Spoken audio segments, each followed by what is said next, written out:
आप सुन रहे हैं एक नई सीरीज जिसमें श्रीमद् भगवद गीता के सभी 700 श्लोकों का अर्थ और उनसे होने वाले सकारात्मक प्रभाव का ज्ञान आपको मिलेगा, जो इस संसार में हर एक पीढ़ी के प्रत्येक व्यक्ति के समस्याओं का एक संपूर्ण समाधान है। जब महाभारत के युद्ध क्षेत्र में अर्जुन युद्ध करने से घबरा जाते हैं, तो भगवान श्री कृष्ण ने अपने श्रीमुख से जिस शास्त्र का गायन किया वह है श्रीमद् भगवद गीता। गीता के बारे में जानने से पहले कुछ ऐसे शब्द हैं जो शास्त्र में बार बार आते हैं, तो इसे शुरू करने से पहले उन प्रतीकात्मक शब्दों को जान लेना बहुत ही आवश्यक है, ताकि भगवद गीता का असली ज्ञान आसानी से समझ में आ जाए। जैसे जब हम संसार की तरफ आकर्षित होते हैं तो हमारा शरीर कुरुक्षेत्र बन जाता है, और जब हम परमात्मा की तरफ आकर्षित होते हैं, उनके बताए रास्ते पर चलते हैं, तो हमारा शरीर धर्म क्षेत्र बन जाता है। कुरु का मतलब है करो, और मनुष्य के जीवन में इसी धर्म क्षेत्र और कुरुक्षेत्र के बीच जीवन पर्यंत संघर्ष होता रहता है। हमारे ही शरीर के अंदर मौजूद अंतकरण में दो प्रवृत्तियां होती हैं, दैवी संपदा और आसुरी संपदा। आसुरी संपदा के राजा हैं धृतराष्ट्र, जो कि अज्ञानता के प्रतीक हैं। वह अज्ञानता जिसे पता है कि वास्तविक सत्य तो परमात्मा है, परमात्मा के रास्ते पर चलना ही सच्चा धर्म है, फिर भी अपने मोह यानी दुर्योधन, जो मोह का प्रतीक है, इस पुत्र मोह में आकर अपनी आंखें बंद करके अपने मोह रूपी दुर्योधन के सभी गलत कर्मों को कभी नहीं रोक पाए। धृतराष्ट्र संयम रूपी संजय के माध्यम से कुरुक्षेत्र के युद्ध का वर्णन सुनते हैं, और संयम रूपी संजय उन्हें सही गलत का ज्ञान देते हैं। वहीं दूसरी ओर दैवी संपदा है, वह है पुण्य रूपी पांडु और कर्तव्य रूपी कुंती।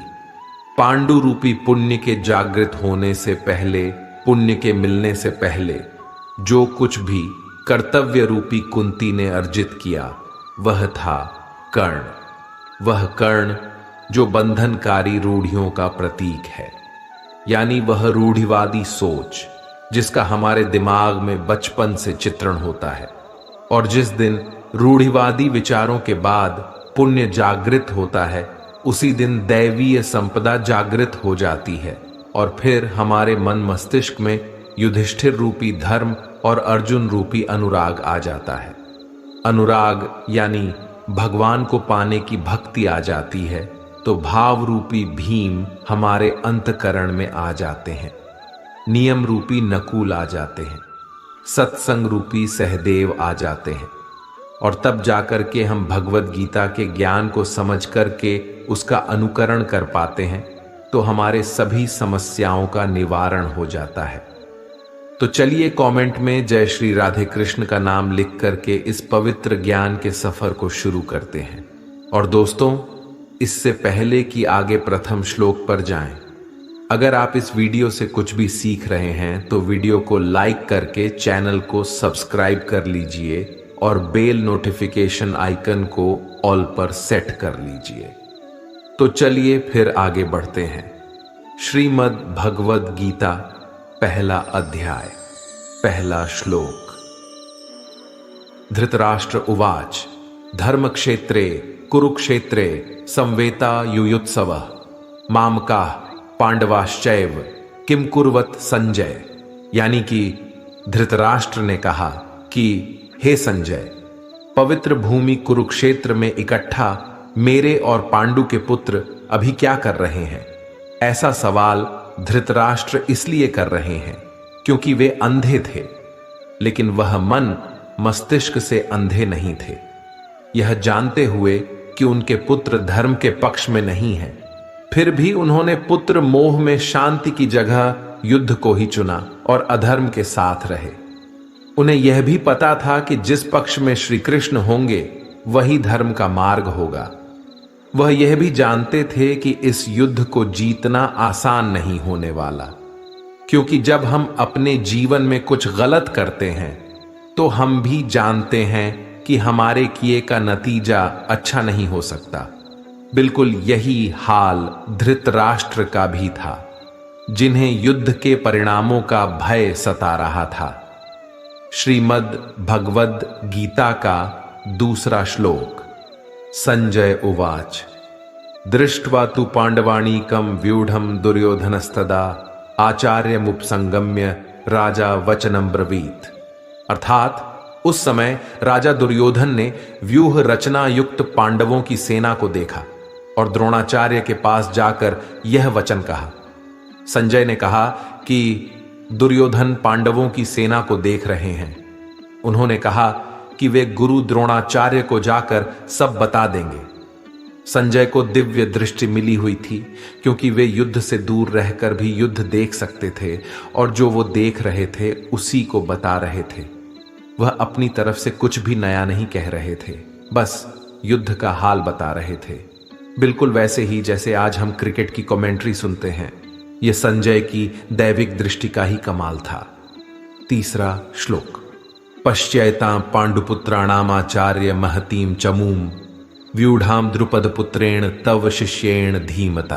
अर्थात हे आचार्य, आपके मेधावी शिष्य द्रुपद पुत्र धृष्टद्युम्न के द्वारा व्यूहकार खड़ी की गई सेना को देखिए। आपका सबसे बड़ा बुद्धिमान शिष्य धृष्टद्युम्न, जो द्रुपद का पुत्र है, उसी ने पांडु पुत्रों की इस बहुत बड़ी सेना के व्यूह का रचना की है। मित्रों, आपको बता दें कि व्यूह का रचना का अर्थ होता है कि सेना के सैनिक एक विशेष तरीके से खड़े होते हैं जिसके अंदर जा पाना आसान नहीं हो सकता, और अगर कोई इसमें कैसे भी करके चला भी जाए तो बाहर नहीं निकल पाएगा। और यही डर दुर्योधन को भी सता रहा था। मित्रों, चौथे, पांचवें और छठे श्लोक का भावार्थ ही एक साथ संपूर्ण पूरक अर्थ बनाता है। चौथा श्लोक। अत्र शूरा महेश्वासा भीमार्जुन समा युधि युयुद्धानो विराटश्च द्रुपदश्च महारथः। पांचवां श्लोक। धृष्टकेतुश्चेकितानः काशीराजश्च वीर्यवान पुरुजित कुंती भोजश्च शैब्यश्च नरपुंगवः। छठा श्लोक। युद्धामन्युश्च विक्रांत उत्तमोजाश्च वीर्यवान सौभद्रो द्रौपदेयाश्च सर्व एव महारथाः। मित्रों, इन तीन श्लोकों में दुर्योधन ने पांडवों की सेना के वीर योद्धाओं का नाम लिया है। दुर्योधन अपने सामने खड़ी सेना के योद्धाओं के बारे में द्रोणाचार्य से कहता है कि वे बड़े बड़े धनुष वाले हैं। युद्ध में भीम और अर्जुन के समान शूरवीर सत्य की महारथी राजा द्रुपद हैं, कृष्ण केतु हैं, बलवान काशीराज हैं, पुरोजित हैं, कुंती भोज हैं, मनुष्यों में सर्वश्रेष्ठ है, शैव्य हैं, योद्धा मन्यु है, पराक्रम में उत्तम पूजा सुभद्रा पुत्र अभिमन्यु एवं द्रौपदी के पांचों पुत्र सभी उपस्थित हैं। इस प्रकार शत्रु के बारे में सब कुछ जानना चाहिए, चाहे वह शत्रु हो या शत्रु की कोई समस्या हो। मित्रों, इससे हमें यह सीखने को मिलता है कि समस्या के हर पहलू को समझना चाहिए। समस्या के प्रत्येक हिस्से के बारे में जानकारी होना चाहिए। जिस तरह दुर्योधन अपने सामने खड़ी सेना का निरीक्षण कर रहे थे। सातवां श्लोक। अस्माकं तु विशिष्टा ये तान्निबोध द्विजोत्तम नायका मम सैन्यस्य संझार्थम तान ब्रवीमिते। अर्थात दुर्योधन ने आगे कहा, हे ब्राह्मणों में श्रेष्ठ, आपने पांडवों की सेना के योद्धाओं और उनके प्रमुखों के बारे में तो जान लिया, अब अपने पक्ष के प्रमुखों को भी समझ लीजिए। इस प्रकार शत्रु के सेना के बाद दुर्योधन अपनी सेना के प्रमुखों के बारे में गुरु द्रोणाचार्य को जानकारी देता है। यानी समस्या के बारे में सब कुछ जानने के बाद अपने पक्ष में विचार करने का समय आता है। दोस्तों, आपके पास क्या क्या मजबूत कड़ी है ये जानना बहुत आवश्यक है, ताकि आप उस समस्या पर विजय प्राप्त कर सकें। आठवां श्लोक। भवान भीष्मश्च कर्णश्च कृपश्च समितिंजयः अश्वत्थामा विकर्णश्च सौमदत्तिस्तथैव च। अर्थात हे द्रोणाचार्य, सबसे पहले आप पितामह भीष्म, कर्ण और संग्राम, विजय, कृपाचार्य, साथ ही अश्वत्थामा, विकर्ण और सोमदत्त का पुत्र भूरिश्रवा के बारे में जानिए। मित्रों, आज हम जोखिम लेने की जिस तरह से तैयारियां करते हैं, ठीक उसी तरह दुर्योधन भी दोनों सेनाओं के योद्धाओं से बात करते हुए युद्ध के लिए तैयार हो रहे थे। इससे हमें यही सीख मिलती है कि हर चुनौती को समझकर और जांच परख कर विजय प्राप्त की जा सकती है। हमें चुनौती से इतना परिचित होना चाहिए कि वह हमारे सामने कुछ अलग ना लगे, क्योंकि यदि कोई नया और आकस्मिक स्थिति आती है तो वह आपको हरा सकती है, चाहे वह युद्ध हो या चुनौती। 9वां श्लोक। अन्यच बहवः शूरा मदर्थे त्यक्त जीविता नाना शस्त्र प्रहरणा सर्वे युद्ध विशारदा। अर्थात दुर्योधन गर्व से कहता है, मेरे लिए अपने जीवन त्यागने वाले मेरे पास बहुत से शूरवीर हैं जो सभी लड़ाइयों में माहिर हैं और कई प्रकार के अस्त्र शस्त्र को चलाने में निपुण हैं। इस प्रकार से दुर्योधन खुश हो रहा है। इससे हमें यह सीख मिलती है, जब आप जीवन में परेशान होते हैं तो आपके साथ कौन होता है? उस वक्त आपके साथ होता है केवल आपका कौशल, आपकी हिम्मत, आपकी मेहनत, आपके सच्चे मित्र जो आपके लिए कुछ भी कर सकते हैं। 10वां श्लोक। अपर्याप्तम तदस्माकम बलम भीष्माभिरक्षितम पर्याप्तम त्विदमे तेषाम बलम भीमाभिरक्षितम। अर्थात दुर्योधन आगे कहता है कि हमारे विरोधी पक्ष में भीम के नेतृत्व वाली सेना है जिसकी ताकत काफी कम है, क्योंकि भीष्म पितामह उसके विरुद्ध हैं और भीष्म पितामह हम कौरवों के पक्ष में हैं। भीष्म पितामह द्वारा रक्षित हमारी सेना सब प्रकार से अजय है। दुर्योधन कहना चाहते हैं कि भीम की सेना को वह आसानी से जीत सकते हैं, जबकि मित्रों, दुर्योधन यहां घमंड कर रहा है जो आपको बिल्कुल नहीं करना चाहिए। असल में दुर्योधन को इतना ज्यादा घमंड हो गया था कि उसे लग रहा था कि वह जीत जाएगा, और यही घमंड उसकी हार का कारण बनी। इससे हमें यह सीखने को मिलता है कि विश्वास या आत्मविश्वास से चुनौती या समस्या को जीता जा सकता है, लेकिन मन में यदि घमंड हो गया तो यही आपके हार का संकेत है। 11वां श्लोक। अयनेषु च सर्वेषु यथा भागमवस्थिताः भीष्ममेवाभिरक्षन्तु भवन्तः सर्व एव ही। अर्थात दुर्योधन द्वारा दोनों सेनाओं के वर्णन से पता चलता है कि भीष्म पितामह की रक्षा हर किसी को अपनी जगह पर खड़े रहते हुए करनी चाहिए, और इसी आदेश को दुर्योधन ने दिया था। इसका अर्थ है कि आप उसकी रक्षा करते हैं जो आपके लिए सबसे महत्वपूर्ण है। जब आप युद्ध में हैं, जैसे भीष्म पितामह दुर्योधन और उसकी सेना के लिए हैं। भीष्म पितामह की मृत्यु का अर्थ था युद्ध हार जाना।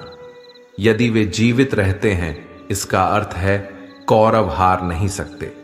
इससे हमें यह सीख मिलती है कि किसी संकट के वक्त अपने अमूल्य चीजों को तब तक सुरक्षित रखना चाहिए जब तक कि उस संकट पर विजय प्राप्त न कर ले। 12वां श्लोक। तस्य संजनयन हर्षम कुरु वृद्धः पितामह सिंहनादम विनद्योच्चये शंख दधमो प्रतापवान। कौरवों में सबसे वृद्ध है, सबसे बड़े प्रतापी पितामह भीष्म ने उच्च स्वर में सिंह की दहाड़ की तरह ऐसा शंख बजाया, ऐसा युद्ध की उद्घोषणा की कि दुर्योधन हृदय से खुश हो गया। पितामह भीष्म ऐसा करके युद्ध जीतने के लिए अपने पक्ष में माहौल बनाने का काम करते हैं और अपने योद्धाओं में युद्ध जीतने का दिलासा दे रहे थे, जो उचित था। और इससे सीख कर हमें भी अपने संकट के समय खुद को भी विजयी होने का दिलासा देना चाहिए। 13वां श्लोक। ततः शंखाश्च भैर्यश्च पणवानक गोमुखा सहसैवाभ्यहन्यंत स शब्दस्तु मूलो भवत्। उसके बाद शंख भेरी यानी नगाड़े, ढोल, मृदंग और नरसिंघे बाजे एक साथ बज उठे। उनका वह शब्द बड़ा भयंकर हुआ। वैसे तो युद्ध घातक होते हैं। महाभारत का युद्ध इतिहास में आज तक का सबसे भयंकर युद्ध था, जिसका आरंभ भीष्म पितामह के शंखनाद, फिर नगाड़े तथा ढोल, मृदंग और नरसिंघे आदि बाजे के एक साथ बजाने से ही शुरू हो गया था। लेकिन वो पल संगीत में ना होकर के काफी भयंकर और डरावना प्रतीत हो रहा था। युद्ध कोई मनोरंजन का साधन तो है नहीं, बल्कि युद्ध के लिए अगर निर्णय ले लिया गया तो उसके हार और जीत को स्वीकारना ही होता है। बिल्कुल उसी तरह हमारे जीवन में भी चुनौतियां आती हैं, लेकिन उन चुनौतियों से बिना घबराए उससे निपटने के लिए रणनीतियां बनानी होती है। 14वां श्लोक। ततः श्वेतैर्हयैर्युक्ते महति स्यन्दने स्थितो माधवः पांडवश्चैव दिव्यो शंखो प्रदध्मतु। अब पांडुपुत्रों की तरफ से युद्ध के लिए शंखनाद होना था। युद्ध की तैयारी के दौरान सफेद घोड़ों पर सवार श्री कृष्ण और अर्जुन ने भी अपने दिव्य शंख बजाए। हर पक्ष अपनी सेना पर विजय की आशा करता है। इससे यह सीखने को मिलता है कि जिस तरह से प्रचंड रूप से शंख बजाना अपने सैनिकों में जोश भर देता है, उसी तरह से हमें भी अपने जीवन में भी वे सभी सकारात्मक कर्म करने चाहिए जो हमें आत्मबल और मनोबल देते हों। 15वां श्लोक। पांचजन्यम ऋषिकेशो देवदत्तम धनंजय पौंड्रम दध्मो महाशंख भीम कर्मा वृकोदरः। पांचजन्य श्री कृष्ण के शंख का नाम है, देवदत्त अर्जुन के शंख का नाम है और पंड भीमसेन के महाशंख का नाम है। सभी ने अपने अपने शंख बजाए। इससे यह सीखने को मिलता है कि हमें भी अपने चुनौतियों से लड़ने के लिए शंख रूपी प्रेरणा स्रोत चुन करके युद्ध या चुनौतियों के लिए तैयार हो जाना चाहिए। कुछ के लिए ये प्रेरणा स्रोत संगीत हो सकते हैं, किसी के लिए भगवान को याद करना और किसी के लिए माता पिता का आशीर्वाद प्राप्त करना। 16वां श्लोक। अनंत विजयम राजा कुंती पुत्रो युधिष्ठिरः नकुलः सहदेवश्च सुघोष मणिपुष्पको। यानी अनंत विजय नाम का शंख पांडवों में सबसे श्रेष्ठ भाई युधिष्ठिर, सुघोष नाम का शंख नकुल और मणिपुष्पक नाम के शंख सहदेव ने बजाया। मित्रों, प्रेरणा स्रोत तो सबको चाहिए, क्योंकि सभी अपने अपने तरीके से युद्ध जीतने के लिए अपना अपना प्रयास करते हैं। 17वां श्लोक। काश्यश्च परमेश्वास शिखंडी च महारथ धृष्टद्युम्नो विराटश्च सात्यकिश्च पराजितः। 18वां श्लोक। द्रुपदो द्रौपदेयाश्च सर्वशः पृथिवीपते सौभद्रश्च महाबाहु शंखान दद्मुः पृथक पृथक। संजय ने धृतराष्ट्र से कहा, हे राजन, श्रेष्ठ धनुष वाले काशीराज और महारथी शिखंडी तथा धृष्टद्युम्न एवं राजा विराट और अजय सात्यकी, राजा द्रुपद और द्रौपदी के 5 पुत्र और लंबी लंबी भुजाओं वाली सुभद्रा पुत्र अभिमन्यु, इन सभी ने सब ओर से अलग अलग अपने अपने शंख बजाए। मित्रों, इस महाभारत के युद्ध में सभी बड़े योद्धाओं ने युद्ध में भाग लिया। ऐसे दुर्लभ अवसर को कोई कैसे भूल सकता था। हमारे लिए सीखने की बात यह है कि जो कोई युद्ध के लिए तैयार होता है और उसके लिए तत्पर होता है, वही सच्चा योद्धा होता है। यह युद्ध या तो हमारा जीवन हो सकता है या हमारी चुनौती। इसलिए चुनौतियों के लिए हमें तत्पर होना चाहिए, तैयार होना चाहिए। 19वां श्लोक। सघोषो धार्तराष्ट्राणाम हृदयानि व्यदारयत् नभश्च पृथिवीं चैव तुमुलोभ्यनुनादयन्। संजय कहते हैं कि पांडव सेना के शंखों के उस भयंकर शब्द ने आकाश और पृथ्वी को भी गूंजाते हुए दुर्योधन और उनके पक्ष के सेनाओं के हृदय विदीर्ण यानी घायल कर दिए। हुंकार भरने से बड़े बड़े शत्रु भी डर जाते हैं। यह हुंकार ऐसा होना चाहिए कि शत्रु भी जाने कि वे किससे लड़ रहे हैं। इसे हम यह सीख सकते हैं कि आप चाहे साक्षात्कार देने जा रहे हो या जहां आपकी पर्सनैलिटी की बात हो, आपके कौशल ऐसे होने चाहिए कि दूसरे लोग आपके कौशल से प्रभावित हो जाएं। 20वीं श्लोक। अथ व्यवस्थितान् दृष्ट्वा धार्तराष्ट्रान् कपिध्वजः प्रवृत्य शस्त्र संपाते धनुरुद्यम्य पांडव। 21वां श्लोक। हृषिकेशम तदा वाक्यमिदमाह महीप्ते सेनयोरुभयोर्मध्ये रथम स्थाप्य मेच्युत। यानी धृतराष्ट्र से संबंधित सेना डटे हुए थे। अर्जुन उन्हें देखता है, फिर आऋषिकेश अपना धनुष उठाकर श्री कृष्ण से कहते हैं, मेरे रथ को दोनों सेनाओं के बीच में ले चलिए। हे अच्युत, मेरे रथ को दोनों सेनाओं के बीच में ले चलिए। अच्युत का अर्थ है अटल, निरंतर, जो नष्ट नहीं हो सकता, और इसलिए श्री कृष्ण को अच्युत नाम से भी जाना जाता है। अर्जुन ने श्री कृष्ण से दोनों सेनाओं के बीच पर जाने को कहा। अर्जुन ने श्री कृष्ण को चुना क्योंकि वह जानता था कि भगवान साक्षात उनके साथ हैं, धर्म उसके साथ है और वह कभी हार नहीं सकता जिसके पक्ष में धर्म होता है। 22वां श्लोक। यावदेता निरीक्षे हम योद्ध कामानवस्थितान कैर्मया सह योद्धव्यमस्मिन रण समुद्य में। अर्जुन ने श्री कृष्ण से कहा, हे श्री कृष्ण, मैं इस युद्ध में किन किन योद्धाओं के साथ युद्ध करने के लिए योग्य हूं? जब तक मैं युद्ध क्षेत्र में डटे हुए शत्रुओं को पूरी तरह से देख ना लूं, तब तक इस रथ को यहीं मध्य में खड़े रखिए। दोस्तों, आज के जीवन में यह सबसे महत्वपूर्ण ज्ञान है। किसी भी प्रकार के युद्ध रूपी व्यवसाय हो या कोई समस्या हो, लेकिन आप दोनों पक्षों में बीच में जाकर उस समस्या की वास्तविक स्थिति जान सकते हैं।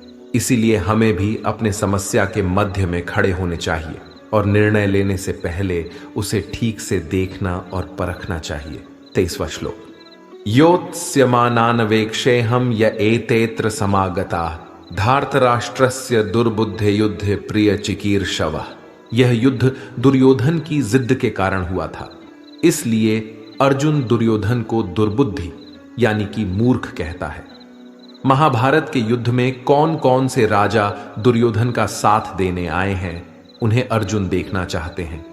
यह जरूरी नहीं कि आपका शत्रु सही हो, शत्रु शायद गलत तरीके से आपसे युद्ध में जीतना चाहता हो।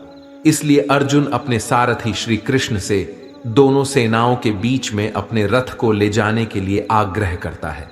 इस प्रकार युद्ध की शुरुआत तभी करनी चाहिए जब आप अपने शत्रु को अच्छे से जांच परख चुके हों। 24वां श्लोक। संजय उवाच एव मुक्तो हृषीकेशो गुडाकेशेन भारत सेनयोरुभयोर्मध्ये स्थापयित्वा रथोत्तमम्। 25वां श्लोक। भीष्म द्रोण प्रमुखतः सर्वेषां च महीक्षिताम् उवाच पार्थ पश्यैतान् संवेतान् कुरुनिति। संजय धृतराष्ट्र से बोले, हे भरतवंशी राजन। अर्जुन के द्वारा इस तरह आग्रह करने पर अंतर्यामी भगवान श्री कृष्ण ने दोनों सेनाओं के मध्य भाग में पितामह भीष्म और आचार्य द्रोण के सामने तथा संपूर्ण राजाओं के सामने श्रेष्ठ रथ को खड़े करके इस तरह से कहा कि हे पार्थ, इन इकट्ठे हुए कुरुवंशी को देखो। पाठ नाम से अर्जुन को श्री कृष्ण संबोधन कहते हैं। वह पाठ जो अब कुछ समय बाद शंकाओं में घिरने वाला होता है। उसी तरह हम भी पाठ हो सकते हैं और अर्जुन की भांति जब हम अपने आप को शंकाओं या संकट से घिरा पाते हैं और सच्चे मन से श्री कृष्ण को स्मरण करते हैं, तो मदद करने के लिए श्री कृष्ण अवश्य ही आते हैं। 26वां श्लोक। तथा पश्यत स्थितान पार्थ पितृणथ पितामहान आचार्यान मातुलान भ्रातृन पुत्रान पौत्रान सखींस तथा। पृथा नंदन यानी पृथा का पुत्र। यहां पृथा कुंती का ही एक नाम था। इस तरह से कुंती पुत्र हुए अर्जुन। अर्जुन उन दोनों ही सेनाओं में स्थित पितामह को, आचार्यों को, मामाओं को, भाइयों को, पुत्रों को, पौत्रकों को तथा मित्रों को, ससुरों को और ऋतुओं को भी देखा। यानी सेनाओं के मध्य में उपस्थित ताऊ, चाचा, दादा, परदादा, गुरु, मामा, भाइयों, पुत्रों, पोतों को देख रहे हैं। इसलिए महाभारत के इस धर्म युद्ध में समस्त परिवार के सदस्यों के बीच एक बड़ा संकट होता है। समस्त परिवार के सदस्यों के बीच समझौता होना होता है कि वे किसके साथ हों। क्या वे अर्जुन के साथ हैं या कौरव के साथ हैं? 27वां श्लोक। श्वशुरान सुहृदश्चैव सेनयोरुभयोरपि तांसमीक्ष्य स कौन्तेयः सर्वान् बंधून् अवस्थितान्। पांडव पुत्रों और धृतराष्ट्र पुत्रों के साथ पूरे जीवन अर्जुन ने अपने मित्रों को, सूर्यदेव को देखा और सोचा, सभी सगे संबंधी एक ही तो हैं, पर ये सभी दो पक्ष में बंटे हुए हैं। अर्जुन हर किसी से लड़ाई तो नहीं करना चाहता था, लेकिन वे युद्ध में शत्रु थे और उसे उनके साथ लड़ना था। 28वां श्लोक। कृपया पर्याविष्टो विषीदन्निदमब्रवीत्। अर्जुन उवाच दृष्ट्वेमं स्वजनम कृष्ण युयुत्सुम समुपस्थितम। अर्जुन के सामने उसके करीबी ही खड़े थे। अर्जुन के विरोधी पक्ष में उनके चचेरे भाई पितामह भीष्म आदि सभी अपने लोग ही उसके सामने थे, जिसके प्राण अर्जुन को लेने थे।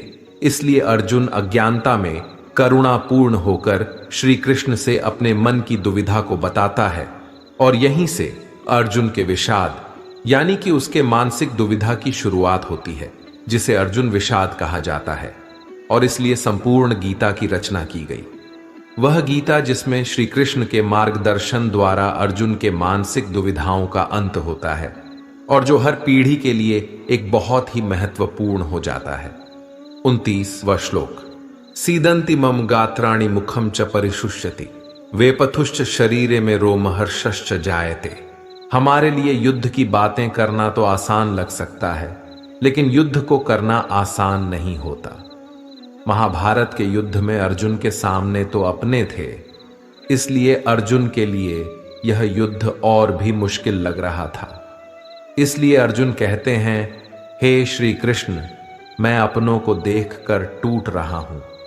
जैसे मेरे अंगों में बल हो ही ना और चेहरा सूख रहा है तथा मेरा शरीर कांप रहा है।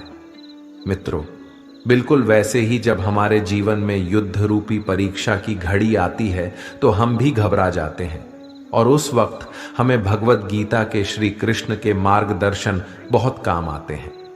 30वां श्लोक। गांडीवम स्रंसते हस्तात्वक्चैव परिदह्यते न च शक्नोम्यवस्थातुम ब्रह्मतीव च मे मनः। इसमें अर्जुन अपनी पीड़ा व्यक्त कर रहे हैं।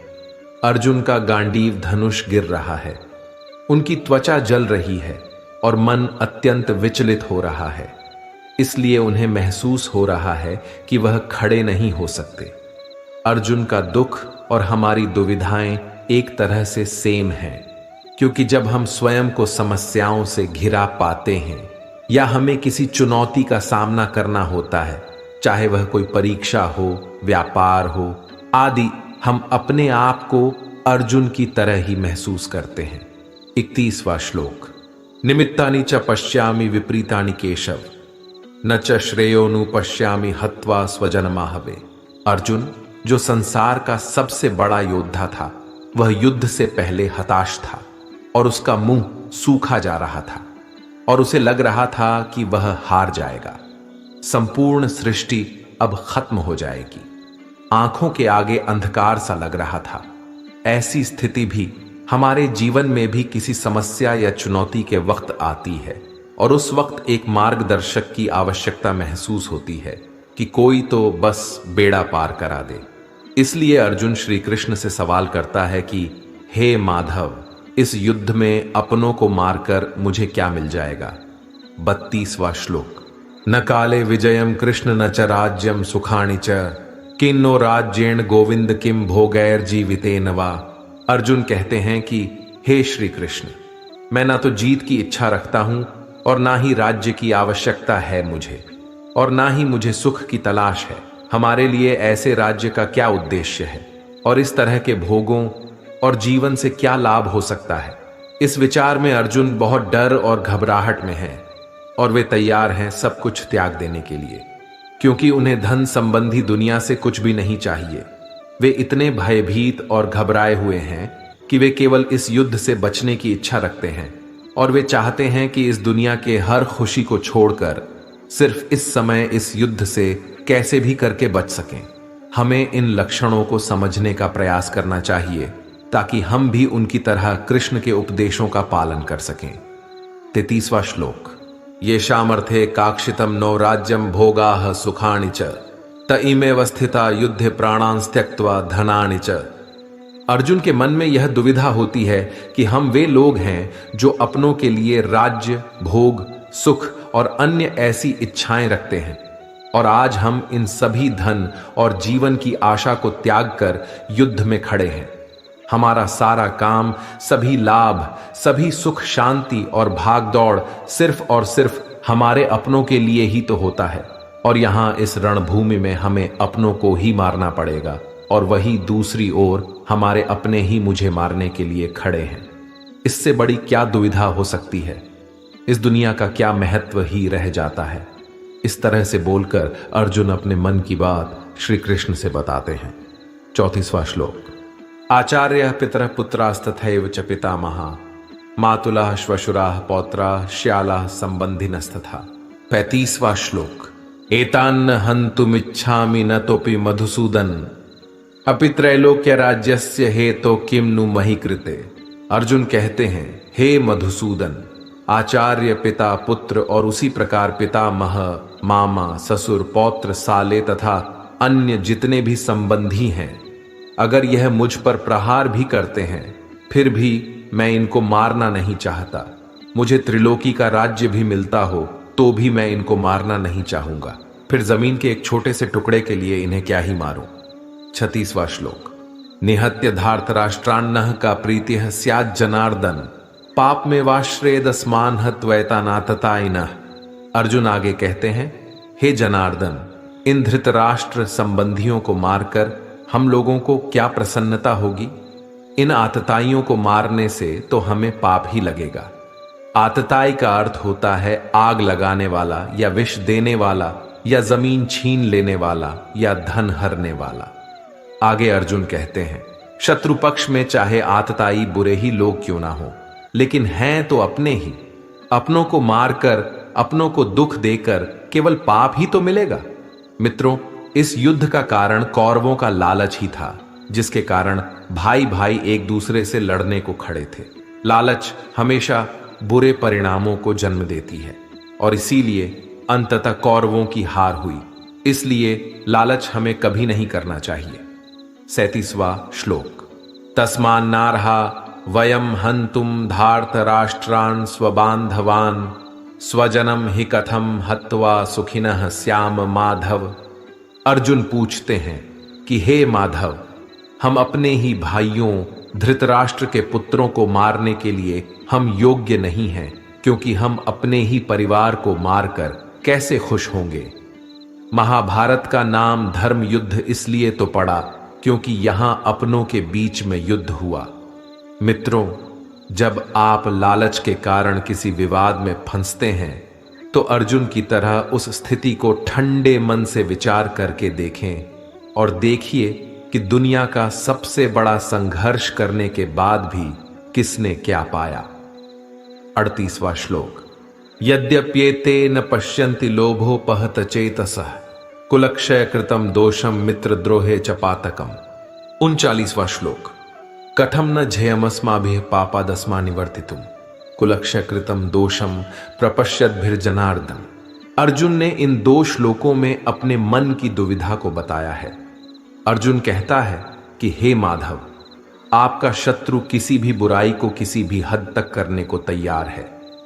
ये लोभ से भ्रष्ट हुए दुर्योधन आदि अगर हमें मारकर अपने कुल को समाप्त करता है या अपने मित्रों से जो द्वेष करता है तो इससे होने वाले पाप से वह अज्ञान है। लेकिन इस दोष और पाप को जानने वाले हम लोगों को क्या इस युद्ध को त्यागना नहीं चाहिए? अर्जुन के शब्दों में हमें एक गहरी दुविधा दिखाई देती है। वे यह सोच रहे हैं कि क्या एक युद्ध में अपने दुश्मनों को मारकर उन्हें पाप से बचाया जा सकता है, जबकि वे खुद को और अपने परिवार को दुख पहुंचा रहे हैं। यह शिकायत एक आम व्यक्ति की भावनाओं को दर्शाता है, जो जीवन में अकेले रहकर गलत कार्यों से बचने का प्रयास करता है। यह उनकी उदासीनता और सवालों की स्थिति को दर्शाता है, जब वे अपने कर्मों के साथ सामर्थ्य का सामना करते हैं। यह चुनौतीपूर्ण परिस्थिति हमें यह सिखाती है कि कई बार हमें सही और गलत के बीच चुनौतियों का सामना करना पड़ता है और हमें अपने नैतिक मूल्यों के साथ सही राह पर चलना चाहिए। यह हमारे व्यक्तिगत और सामाजिक जीवन में गहरे विचार की आवश्यकता को दर्शाता है कि हमें सही और गलत के बीच सही चुनौतियों का सामना करने के लिए तैयार रहना चाहिए। 40वां श्लोक। कुलक्षय प्रणश्यन्ति कुल धर्मा सनातना धर्मे नष्टे कुलम कृत्स्नम धर्मो भिभवत्युत। कुल का क्षय होने पर सदा से चलते आए कुल धर्म नष्ट हो जाते हैं। कुल का नाश होने का अर्थ है सब कुछ खत्म हो जाना। अर्जुन का संदेश यह है कि परिवार समाज की मूल इकाई होती है। यदि परिवार का नाश होता है, कुल का नाश होता है, तो इसके साथ ही धर्म, आदर्श और गुणों का भी नाश हो जाता है। इससे समाज में पाप और असहमति बढ़ जाती है। ये एक महत्वपूर्ण संदेश है कि हमारा परिवार हमारे मूलभूत कर्म होता है और हमें इसका संरक्षण करना चाहिए। यदि हमारा परिवार खत्म हो जाता है तो समाज में सामाजिक संरचना और धर्म के लिए भी कठिनाइयों का सामना करना पड़ सकता है। इसके अलावा यह भी हमें याद दिलाता है कि हमें अपने व्यक्तिगत और सामाजिक कर्तव्यों का पालन करना चाहिए ताकि हमारे परिवार और समाज में समृद्धि और संतुलन बना रह सके। 41वां श्लोक। अधर्माभिभवात् कृष्ण प्रदुष्यन्ति कुलस्त्रियः स्त्रीषु दुष्टासु वार्ष्णेय जायते वर्ण संकरः। जहां समाज की प्रगति और समृद्धि में स्त्रियों का महत्वपूर्ण योगदान होता है, परिवार और समाज के विकास में महिलाएं महत्वपूर्ण भूमिका निभाती हैं और घर की बनावट से लेकर समाज के निर्माण तक स्त्रियों का सहयोग अत्यधिक महत्वपूर्ण होता है। अर्जुन कह रहे हैं कि अगर समाज में स्त्रियां दूषित हो जाती हैं, करप्ट हो जाती है, तो उसका समाज पर बहुत बुरा प्रभाव पड़ता है। ये समझना चाहिए कि स्त्री शक्ति समाज की आत्मा होती है और उनके सहयोग के बिना समाज का विकास संभव नहीं है। समाज में स्त्रियों का समर्थन और सामाजिक समरसता बनाए रखने के लिए समय समय पर कई महत्वपूर्ण कदम उठाने चाहिए ताकि वर्ण संकर और सामाजिक संकटों से बचा जा सके। 42वां श्लोक। संकरो नरकायैव कुलजानां कुलस्य च पतंति पितरो ह्येषां लुप्त पिंडोदक क्रिया। वर्ण संकर का अर्थ यहां है जहां जातीय या सामाजिक मूल्यों का सम्मान नहीं किया जाता है, और जब गलत वर्णों के मिलने से संतान का जन्म होता है तो सब कुछ खत्म हो जाता है। इसलिए समाज के नियम हजारों सालों के निष्कर्ष के बाद बड़े सोच विचार कर और समझ कर बनाए गए हैं। मित्रों, और ऐसे नियमों और विचारों को बिना कुछ सोचे समझे तोड़ना नहीं चाहिए जो हजारों साल से चले आ रहे हैं। अर्जुन यही कहते हैं, हे कृष्ण, वर्ण संकर कुल घातियों को नरक में ले जाने के लिए ही होता है और बिना श्राद्ध और तर्पण हुए उनके पितरों का भी पतन हो जाता है। 43वां श्लोक। दोषैरेतः कुलजानां वर्ण संकर कारकै उत्साद्यन्ते जाति धर्मा कुल धर्माश्च शाश्वता। अर्जुन यहां वर्ण संकर के प्रभाव के बारे में चिंता व्यक्त कर रहे हैं।